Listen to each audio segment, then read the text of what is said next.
Comment vas-tu ce matin? Très bien. Mais tu peux me lâcher s'il te plaît? J'aime pas trop quand...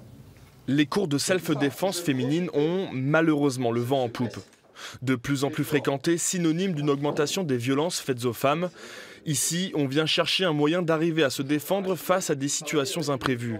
Les licenciés de cet instructeur ont doublé depuis les 5 dernières années. L'humain ne doit pas avoir de la violence face à un autre humain. C'est complètement anormal. Donc les femmes qui font cette démarche ont pris conscience quand même de leur état et veulent reprendre leur liberté de femme, veulent retrouver cette sensation de personne qui n'a pas à subir ces violences.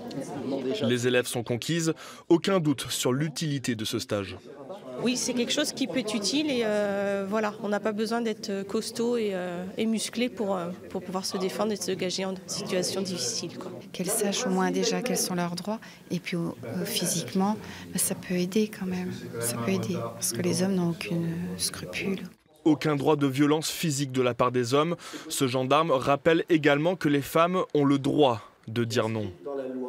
Vous avez encore des femmes aujourd'hui qui pensent qu'elles ont le devoir de coucher avec leur mari, même si elles ne sont pas d'accord, alors que non, c'est un viol. Elles ont le droit de dire non, même si elles sont mariées, même si c'est leur mari. Donc je pense que oui, c'est utile d'informer les gens. En 2017, 94 000 femmes ont été victimes de viol ou de tentatives de viol. Dans plus de 90% des cas, la victime connaissait son agresseur.